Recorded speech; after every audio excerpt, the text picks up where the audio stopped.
All right, everybody, we're back, and we have got some equation writing now. This is definitely the most difficult section of the ellipse part of this chapter, the equation writing, because there's a lot to think about. So we're just going to start. We're going to use a lot of common sense. We're going to draw some pictures, get some sketches, just like we have to do the equation writing for the circles and for the parabolas. Same kind of thing here, but we'll get a lot of work done in class tomorrow as long as you guys take good notes and really are able to think through what I'm talking about here on this video, okay? So first of all, vertical ellipse with center at 5, 3. I'm pretty sure that I can at least get my equation started by plugging in the center.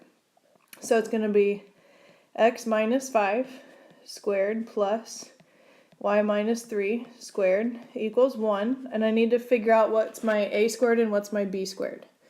Okay, so the fact that this is a vertical ellipse makes me think that it's this way, right? Like up and down. That means that my bigger number is underneath the y. That's what makes it vertical. Okay, so you got to like read the clues within each sentence really closely. So that means that my a is 10. So that means 10 squared, or 100, goes underneath the y. And that's because it's a vertical ellipse. And in that case, that means that my b squared, which is going to be 9, 3 squared is 9, goes underneath that, the x. So there's my very first equation. The word vertical there was super important. Okay, that's problem number 1. Let's go to number 2. This one is a horizontal ellipse, so going to be a little bit different.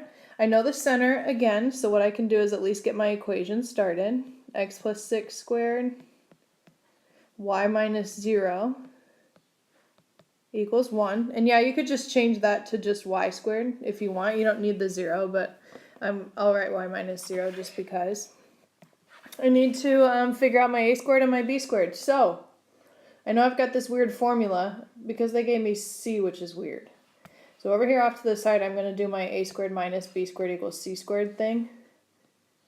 A squared minus b squared equals c squared. Let's plug in what we know. A is 8, so that means a squared is 64. Don't know what b squared is. But my c squared is 4.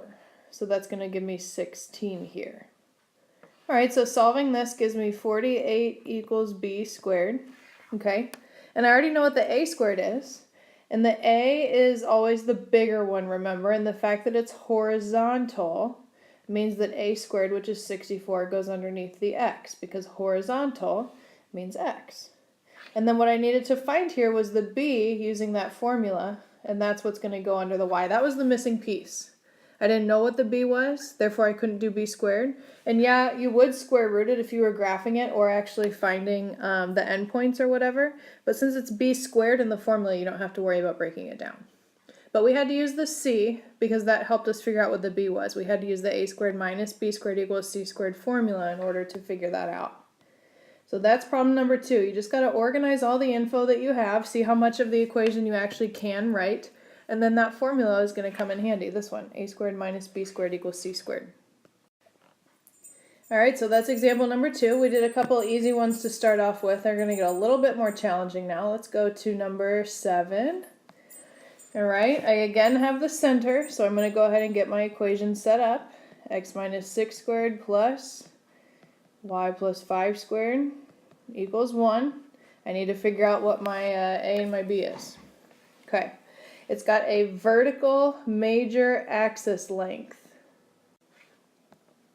So let's think, you guys. Vertical major axis length is 10. Doesn't that mean that I went, when I graphed this thing, up and down 5 units? Wouldn't that give me a vertical major axis length of 10 if I went up 5 and down 5?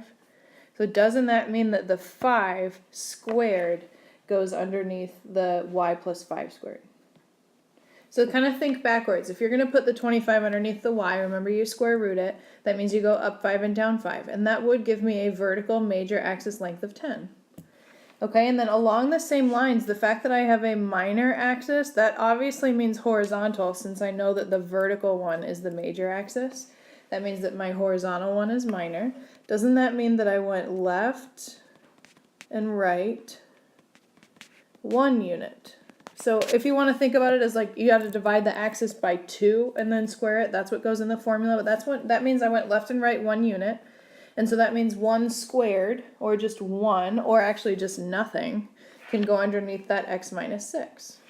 Okay, so again, organizing the information and just kind of putting all the clues together in order to figure out what the final equation is supposed to be. Okay, so look at the next one. All right, so let's kind of think about what this means given all these endpoints. I'm just going to get a rough sketch here of what is going on. I have 5, 1, negative 1, which is a point here.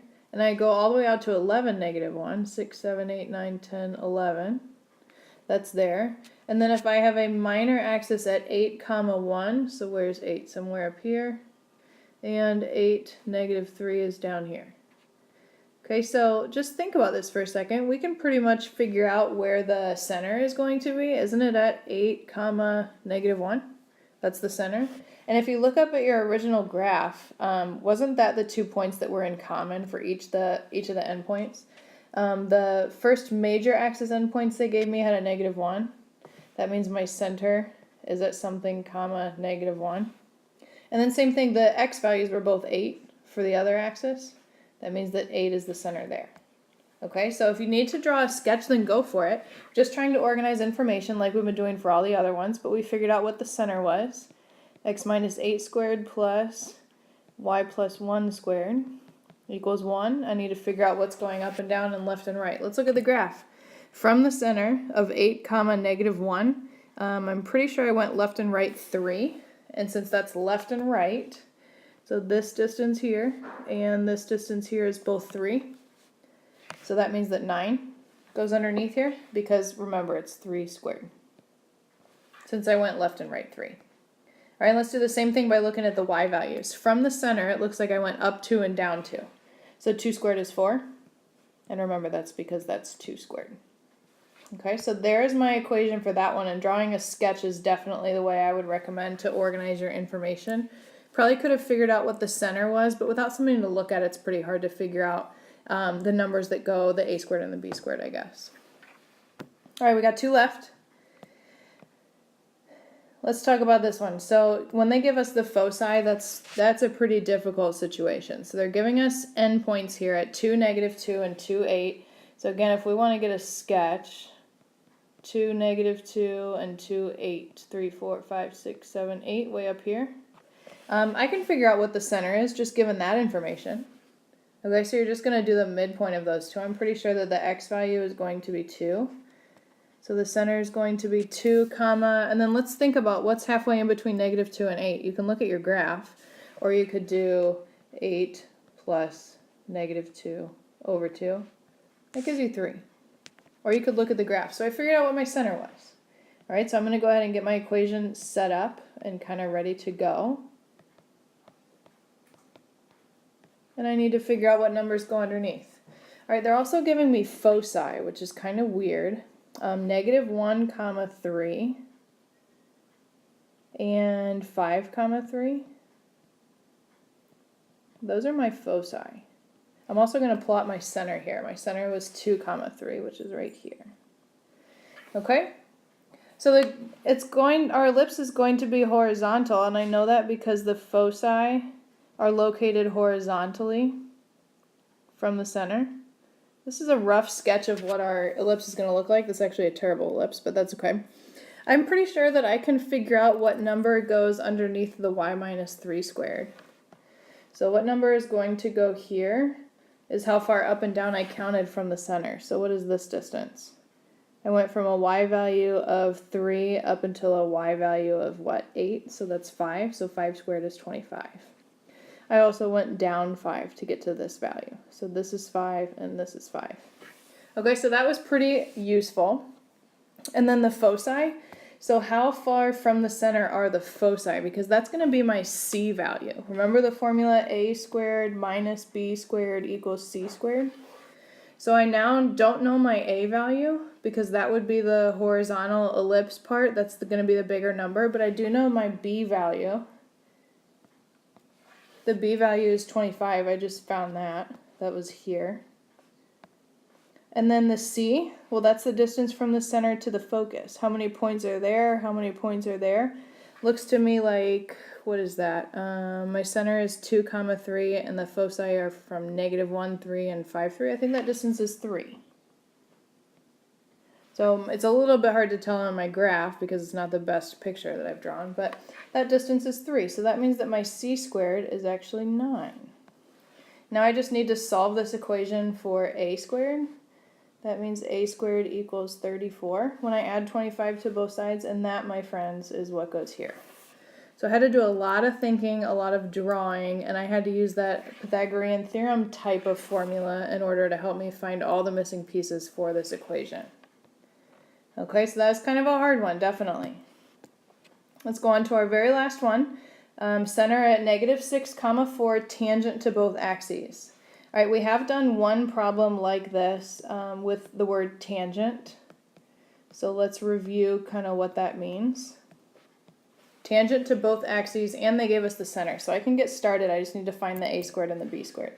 Let's go ahead and get a sketch of what this looks like. The fact that the center is at -6 and 4, which is right here. And it's tangent to both axes. So that means that it's located in quadrant 2. And it's only in quadrant 2. It only touches the axis. It doesn't go through it. So if we just want to get a rough sketch, it just touches the axis, but doesn't actually go through it. And we don't even need to like draw this whole ellipse out, because I think that just enough information here we now have in order to figure out how to get the rest of our formula. So how far did I go right in order to make my endpoint here right on the axis? Well, this unit is 6. And that means that 6 squared is 36. And then also, how far down did I go to get to the y-axis to another endpoint? Well, that's only 4 units. So 4 squared is 16. Okay, so just by drawing a picture and kind of thinking about this rationally, we were able to figure out what the A squared and the B squared were. Alright guys, that's it. That was definitely a tough section. Thank you for watching. Definitely come with questions in class tomorrow and we'll get a lot of work done together, alright? Have a good night.